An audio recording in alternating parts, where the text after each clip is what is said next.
Welcome, everybody.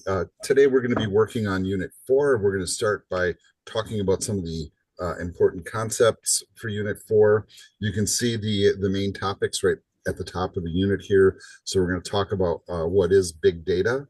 We're going to talk about sorting and filtering data and removing duplicate information. There's also some auxiliary topics that kind of get filtered into the mix too, including subtotals, importing uh, files from or importing data from external files and how we deal with that, and a bunch of other little tiny usability things that go with Excel. So the first thing I do want to talk about is this article here, um, which is called The Rise of Big Data. And I just happen to have it queued up here in my PDF reader. And this is scaringly, this comes out of a book, like a physical book. It was scanned out of a physical book. Um, it's a really interesting article and a good read. And there's some really kind of astounding information in here, right? Because I want you to look first at the date when this was printed, and I forget what the actual date was. It's not August 24. I think 2013. Okay, is when this was written. And back then, so we're talking like a dozen years ago, this was already on the horizon. In fact, it's been on the horizon for even longer than that. But some of the things that they point out here, right? So I thought this was kind of an interesting little tidbit. It said in the 3rd century BC, the Library of Alexandria was believed to hold the sum of human knowledge. By the way, us humans, in all our intelligence, burned that to the ground. Right? It's like all the knowledge of the ancient world. Oops, gone. Sorry. Yeah, I know that's kind of silly. And it says today there's enough information in the world to give every person alive 320 times as much of it as historians think was stored in Alexandria's entire collection, an estimated 1,200 exabytes worth. And all of this, if all of this information were placed on CDs and they were stacked up, the CDs would form 5 separate piles that would all reach to the moon. I want you to just kind of even comprehend that, and then think about how much information can go on a CD, right? And I think probably one CD can probably hold hundreds of books, that kind of stuff. And this is like crazy. And this is 2013. Another piece of information that they talked about here, I don't even know where it is, but the fact that we are generating 3 times the data every year that goes by. So by the time we're 12 years down the road, I want you to think of it like the multiplier there. But those 5 piles of CDs are now probably, have tripled each year since, right? So 5 became 15, you start doing the math. So now we have like thousands of piles of CDs that reach the moon. That's how fast the data is growing, and it's mind-bogglingly um, not stopping. And this is kind of the great point here is we're generating so much data. What the heck do we do with it? And they talk about, like how do we handle that, right? And so I kindly ask that you read this article. It's a really well written article. Yeah, there's ads because it came out of an actual publication. And I'm trying to. There's a couple of other little things here that I wanted to point out, and of course I'm like not finding them right now. I should have highlighted them because my brain told me to do that. And this is really kind of an interesting little sideline because I know a lot of you are in the AI class too, but I subscribe to the Creative Cloud, so I have a professional version of Acrobat, which is a PDF reader, the original PDF program.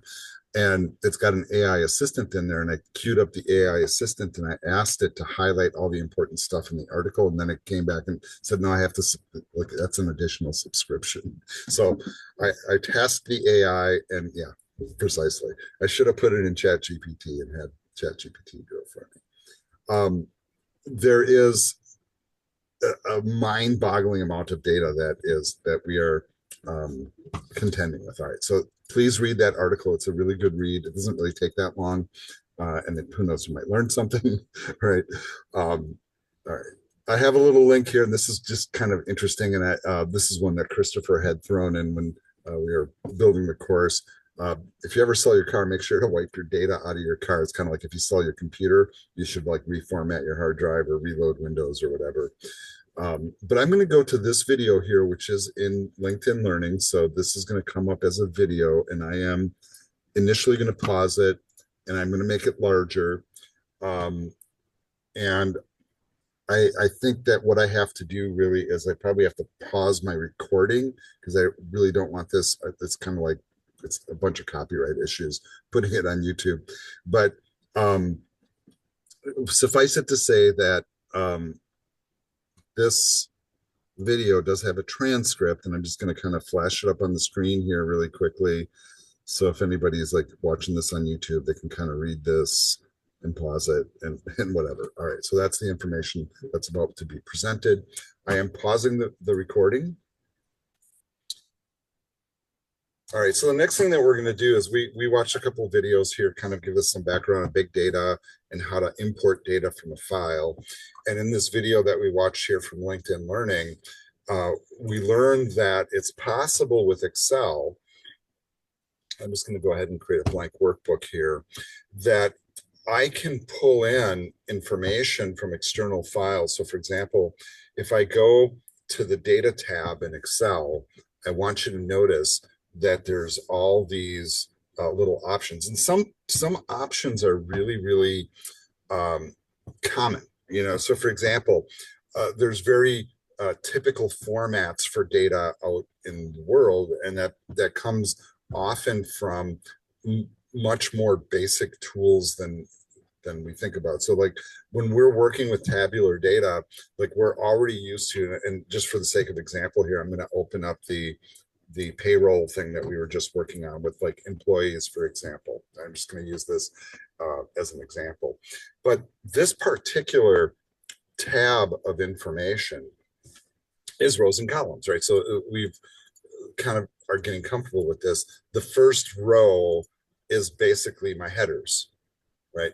One thing that you'll learn is really important when you want to sort, filter, process the data, and use it to do higher end things like charting and graphing and visuals and all that kind of stuff. It does become really important that your data is in good shape. One of the first steps is to make sure that if you have clearly defined columns, and I'm going to do this as an example, mind you, like some people might take their column names and do this. They might go last name, and then basically everything above here is the column name, right? But you're going to get this tip that it's not really a good idea to spread a column name over two cells. It's better that it's all in one cell for a number of different reasons, mostly for data processing, right? So when we do like sorting, filtering, and importing of data. Now, tabular data, if I was to take this tab, and right now I'm just gonna do this. This is I'm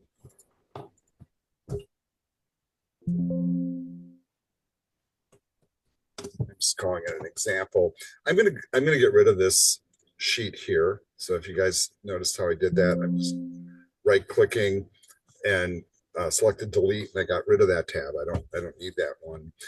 One format that I could, if I was like taking this data and I wanted to, let's say, export it to a database, or I wanted to use this data to build an app or a website or something like that, I can do what they call an export to a different format. So I can do a save as, and instead of saving it as an Excel workbook, well, first of all, look at all the different formats I can save it to. I mean, it's kind of crazy.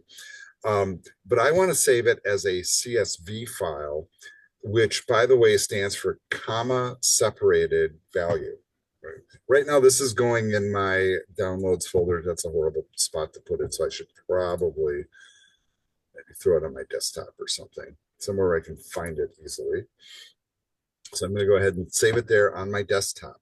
Now, you'll notice that I'm now working with the CSV, and when I'm inside here, I can still do stuff, but this is a CSV file. It is no longer an Excel file. And an Excel file has the capability to do some of the stuff that we've done, like multiple tabs, and I can format things, and I can write formulas, and I can use all these cool automatic tools. But at its heart, a CSV file, if I go to my desktop here and I find that file, and instead of opening it up with Excel, and it'll look just the way it looks in the background if I open it with Excel, instead I'm going to open it up with a more primitive tool like a text editor. So I'm just using Notepad++. And here's that same information in its actual native format. This is really what the data looks like. This is kind of weird, right? So I'm going to go full screen with this, and I'm going to zoom in just a little bit. And I want you to notice all the information is still here. Okay, so why do we call this a CSV file? This is a comma separated value file, CSV, comma separated values. And so in other words, employee ID, that's a column name, is separated with a comma from first name, last name. And you'll notice these are all the column names up here at the top. All of them are separated with a comma. And then as I go into the data, all the rows of information are still the same. So you can like look at Excel and compare and go, yep, Candy Fenny is employee ID 1, and here's her phone number, here's her address, etc. And then here, all that information for each column is separated by a comma. So when I'm reading in a comma separated value file, this is really truly what I'm looking at. This is the native file format. It's plain text. It's raw. All the columns are separated with commas. Okay, so you might have a question.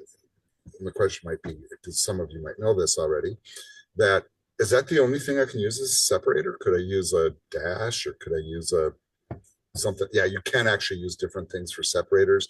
The CSV is the most common format though, right? So comma separated. Another really common format is tab separated, where the data, and some of you in the Python class remember like one of those exercises we did at the very end, and the values are separated with tabs, and I pointed that out to you guys. That's also a common format for data to be separated, is comma separated or tab separated.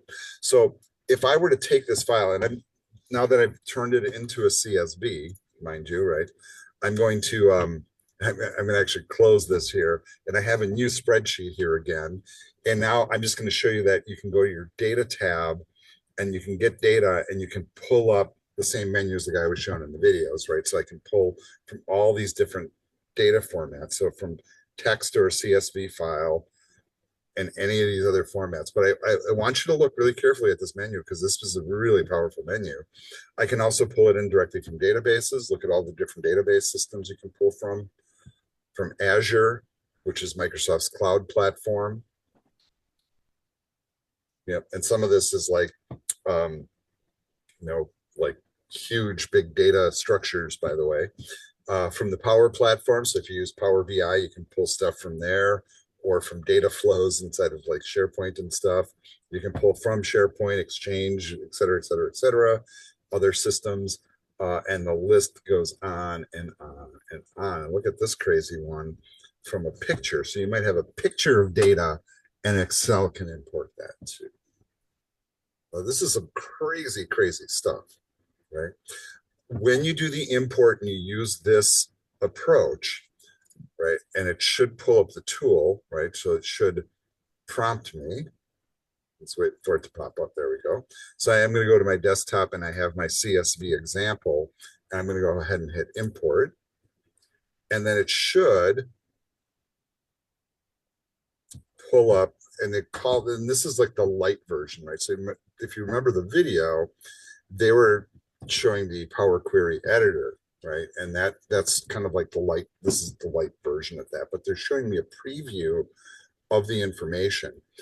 The fact that it goes into this mode automatically tells me that the data is probably in good shape. And this is really kind of an important takeaway here too.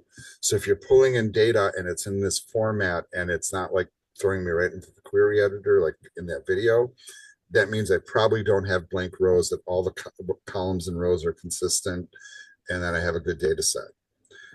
Notice that it's picking up the text encoding. Most people don't worry about this, by the way. The delimiter is another way of saying what's the separator. The separator is a comma, but I want you to notice that it also would pick up a colon, an equal sign, a semicolon, a space, tab, or something else, right? If the data was structured a different way. And it's detecting based upon the first 200 rows. I don't know if we have more than that. If I wanted, I can just go ahead and directly load this. So I could hit the load button. It'll just drop everything into the spreadsheet in rows and columns. Or I can transform the data, and then that brings up the Power Query editor. And this is a really, really powerful tool. As we saw in that video, a real common thing to do is, for example, to remove blank rows, or to find anomalies in the data and apply the, so like whatever I would do, right?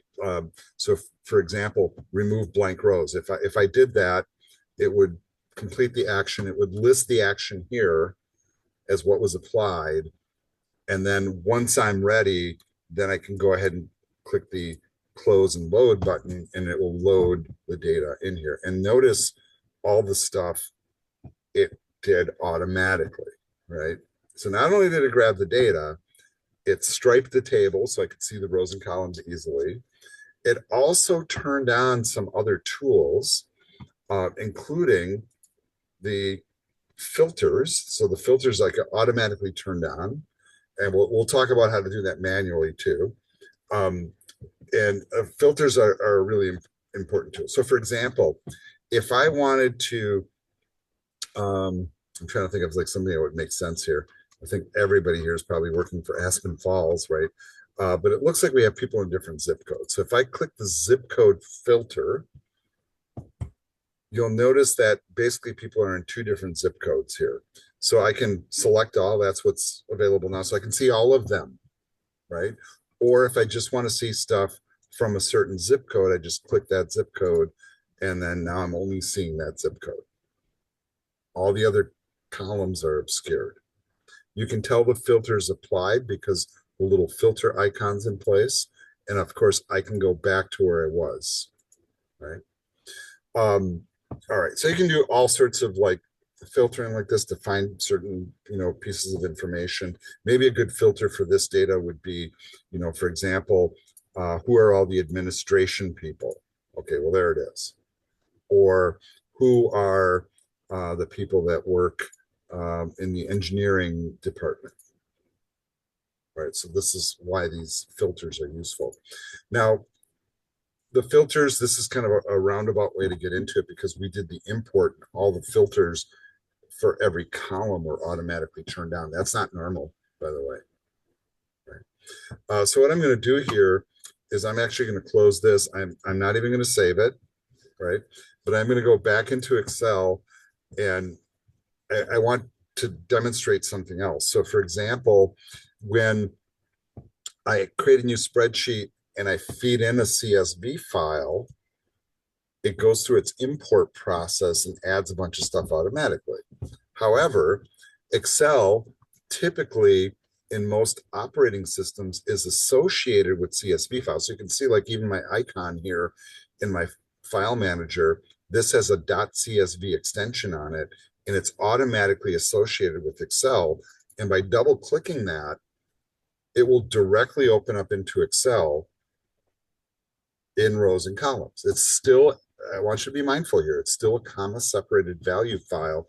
I can see that up here in the title bar. It is not an Excel file I'm working with. So if I do something like trying to type a formula, I don't know, whatever that formula is, and then I try to save it, it's going to throw an error because I have formulas in there. I can't do that in a CSV file. I can only do that in an Excel file. So if I want to write formulas, I first save it as an Excel file, then write my formulas. If I want to make it look pretty and do formatting and change the fonts and whatever, any of that kind of stuff, those are Excel features. Those are not CSV features. So be really mindful of that. Right. So now that I have the data in here, I could do very much the same kind of approach. Notice it wasn't really particular as how it put stuff in columns. So I'm going to like first highlight the whole table, double click, and then spread the columns out so they fit their data. But now if I want to run, let's say, a filter on anything in column E, right? I can do it one of two different ways. On the home tab, there is a sort and filter option, right? But I can also get the filter from the data tab as well. I just want to point out that it's accessible from multiple spots. If you're not sure where to find a tool, you can just type up here in the search and it will help you find it, by the way. All right. So I'm going to go to filter here, and being mindful of the fact that I have something in column E highlighted and I hit filter, notice how now turns on the filters. But once again, it turns it on for all the columns. Sometimes I want that. Be mindful of this. Sometimes you don't. So what I'm going to do here is I'm going to turn the filter off. Notice how it's got a square around it. That means the filters are on. I'm going to disable it. Now I'm just going to highlight the column and then turn the filter on. And notice it only turns it on for that column then. So that's an option, right? And once again, I can do stuff like, I just want the police officers. All right, those are our police officers. So very, very useful, by the way. And I think this is a very, very useful feature. Another thing that I find useful that you might use a lot is sorting your information, right? So for example, it would, if you're looking at a big set of data, this is a reasonably large set of data. What is this information ordered by right now, if you look at it, right? Your brain should say it's ordered by the employee ID number, right? Because those are in order. So the sort on this information is by employee ID. So apparently Candy was the first one hired, apparently, right? Or the first one that got an ID. Okay. But what if I wanted to sort on the last name? So I could, once again, I could highlight something in this column. I can come up here to the sort and filter. Once again, I can reach this information from this menu as well. I don't see it right here, sort, right? I will be real frank, I typically do it from the home tab. And I want you to notice I can filter alphabetically and there's presets for it. So this works really well if you're doing text, right? If I want to sort by the last names alphabetically, I can just do this right here. Now, here's the question that you would have. If I take a column of data and I sort it, is it only sorting this column or is it sorting the columns that go with it? Well, the answer is if I sort this column based on the last name, all the associated data in the row travels with it when I do the sort. So I don't lose the associated information. All right, so here we go. I'm going to sort that by last name in that column. So now we have all the last names are in order alphabetically. Maybe I want to do that in reverse order or whatever. Or maybe I want to sort by first name. Or maybe I want to sort by employee ID in reverse order, but I got a problem there. Can I go Z to A on that? Well, yeah, I can. It still works on numbers, right? Largest to smallest. But you got to be really careful with these sorts. And I'm going to Control Z here twice to get back to where I was, right? The original data. I can also do custom sorts. And notice what it's saying here. Can't be applied to the selected range. Where's my selected range? Here, right? I'm not even like in the right area. What I really want to do is I want to like filter, or I want to do a custom sort on the whole table is really what I want to do. So the custom sort gets really powerful. And what I like about this tool is it allows me to do multiple sorts. So this is kind of cool. So for example, I might want to first sort by department. Now, notice right up here, it says my data has headers. So I'm going to click that box. So now it identifies that first row as a header row, right? So that's not part of the data. It's the identifier of the data in the column, right? So then I'll do my sort by, and maybe I want to sort first by department, alphabetical order is fine. And then if I want, I can add an additional sort where I sort by last name A to Z. All right. So I'm doing 2 levels of sorting here. So first it's going to sort by department. So all the department people are going to be together, and then all the people in that department are going to be alphabetically sorted by last name. Right. And this is kind of neat, but I can keep adding sorts. So if I have like a super rich, complicated data set, I can totally keep adding stuff. And if you watch like the videos on LinkedIn, it was something crazy, like hundreds of possible sort criteria can be added. I know in the old days, we could only do like 3 or 4 or 5 levels of it. Okay, so let's see if it worked. So let's look at the data now. You'll notice departments are alphabetical. Within each department, those are alphabetical, right? Alphabetical. No, last names are alphabetical. That's just nodding and agreeing, but not actually looking, right? So it's the last names that are alphabetical, not the first names. So the city council, are those alphabetical? Yes. Right. So that's sorting on 2 levels. So I think this is a really kind of neat little feature. So we've looked at how to do imports, we've looked at how to do filters, and we've looked at how to do sorts.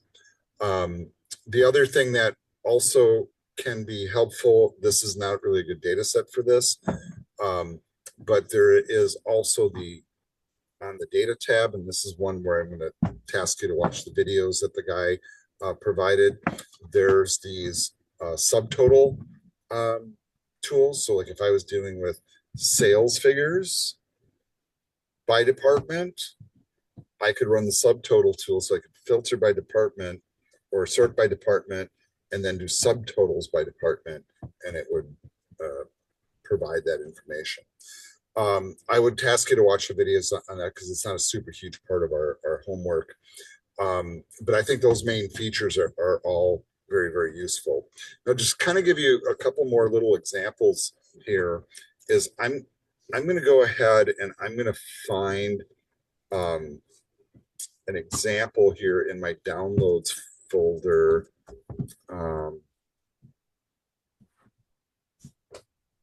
See if I can find a report, like one of the reports that I would normally do. So like one of the things I do here is, as department chair is I take, this is not a good example, so I apologize.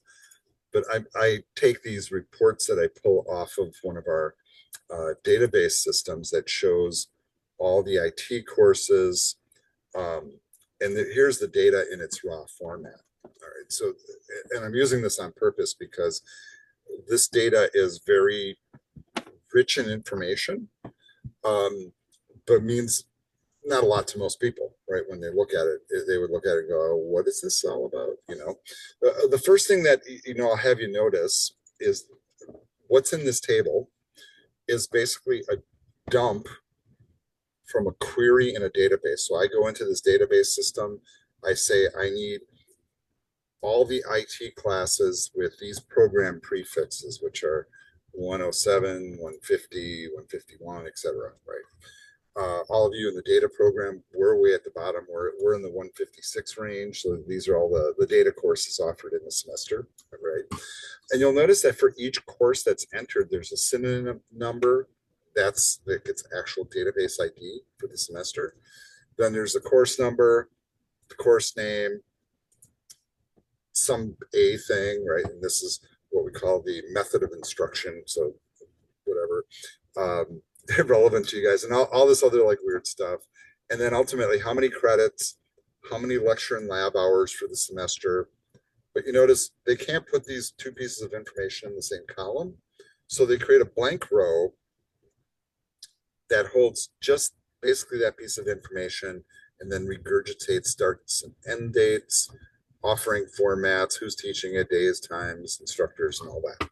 Okay, so ironically, I'm highlighting the course we're taking right now. Right, so here it is in the data set. So back on whatever date I ran this, January 6th, we had 15 people enrolled in the class. And I use that information to figure out, is the class full? Is the class running? Who am I assigning to it? Is it in the right room? All of those pieces of information. Now, the blank lines in here or the extra spaces were always problematic for me when I move it over to my other spreadsheets on Google Sheets. So what I would do is I would come in here, I would, if I was smart, I would duplicate the tab. That's what I've done here. And so I'll do that and show you how to do this process as well. This is very useful to know. If you want to take a tab of information and make a copy of it, well, you can choose a right click and then choose move or copy. Where do I want to put it? I'll put it at the end. So it'll be the last tab. And I want to create a copy. So I'm going to say, okay, and there's my copy. If I don't like the name of it, by the way, I can rename it and call it, whatever, what my favorite, right? And do other things to it. So if I want to like change the color of it, I know some people are really big on doing stuff like that. You can color it and rename it and whatever. But I had some tasks I would commonly do. So for example, I would like always delete this column because I don't use that one. And I would delete all these columns here. I would delete that one. Whatever. I would just like highlight and delete whatever columns they didn't need. But then I'd also want to get rid of these blank lines in here. So I would come in here and I would run a filter on just the first column. And I want you to notice that all the courses that are listed on this list. So for example, if I just want to narrow down to certain ones, I can, right? Or I can deselect them and then come down here and just select the blanks. So these are all the blank ones that I want to get rid of. Then I would just come in here, highlight all those, right? There we go, almost. And you see when you have a large data set, it gets a little more difficult to do that. And then I'm just going to right click and delete all of those rows. Right. Looks like you got rid of all the data. All the data is still there. I just got rid of those blank ones. So now the data is nicely consolidated. And then if I want to do like goofy things, and this is the kind of goofy stuff I do in my work, right? I want to know like which classes are running on Tuesdays, right? I would come in here, I would turn on the filters, and then I can go to the days column and I can deselect and I can just highlight Tuesdays, and these are all our Tuesday classes. Right? Or if I want to see what classes are in this room, I can filter on the room. Okay, Tuesdays in room T304, right? One class is in T304 on Tuesdays. And this is like, kind of weird little stuff, but it's highly practical from my perspective for the work that I do. And this is like very pedestrian, right? This like very common data crunching and moving around. All right, I think I'm going to cap the lecture stuff here. So this video will end here, or actually let's pause the video here and then we'll turn our attention to starting on the exercises and we'll start working on some of those pieces. We're going to take a 5-minute break though. So I'm going to pause the video, 5-minute break, and then we'll resume. All right, so I've decided that instead of trying to do the homework in this video, which is kind of a lecture video, I'm going to stop the recording and I'll do a separate one for doing this first exercise. So this video ends here.